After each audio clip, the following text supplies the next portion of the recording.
আল্লাহ পাক সর্বপ্রথম সৃষ্টি করলেন আরশে আজিম। কি সৃষ্টি করলেন? এবং আরশটা পানির উপরে ছিল। কিসের উপরে? পানির উপরে। এরপরে আল্লাহ রাব্বুল আলামিন সৃষ্টি করেছেন কলম। আল্লাহ পাকের কাছে লাউহে মাহফুজ আছে। লাউহে মাহফুজ মানে সুরক্ষিত একটা ফলক। এখানে আল্লাহ পাক কলমকে বললেন লিখো। কলম বলল যে মাযা আকতুব, আমি কি লিখবো হে আল্লাহ? আল্লাহ পাক বললেন কিয়ামত পর্যন্ত যা যা হবে, শেষ দিন পর্যন্ত যা কিছু ঘটবে লিখে ফেলো। কলম লিখে ফেলেছে কিয়ামত পর্যন্ত কি কি হবে।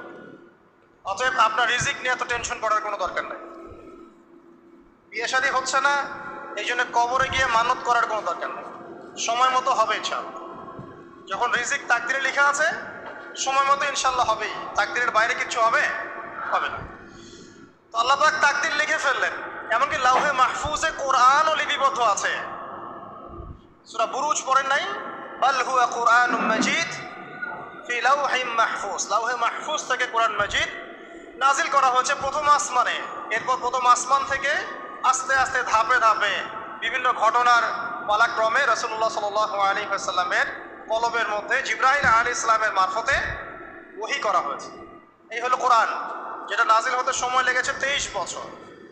লাউহে মাহফুজ আল্লাহ রাব্বুল আলামিন সব লিখে ফেললেন। এভাবে 6 দিন, আল্লাহ পাকের হিসেবে 6 দিন কত লম্বা আল্লাহ ভালো জানেন। 6 দিনে আল্লাহ রাব্বুল আলামিন এরপর সৃষ্টি করলেন পুরো মহাবিশ্ব। পুরো মহাবিশ্ব বলতে আমি শুধু পৃথিবীর সৌরজগৎ বোঝাচ্ছি না। এই মঙ্গল, বুধ, শনি, বৃহস্পতি এইটুক না, এরকম হাজার হাজার সৌরজগৎ মিলে একটা গ্যালাক্সি হয়।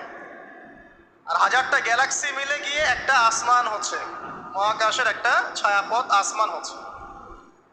তো এরকম 7টা আসমান বা 7টা মহাবিশ্ব আল্লাহ পাক সৃষ্টি করলেন মাত্র 6 দিনে। কয় দিনে?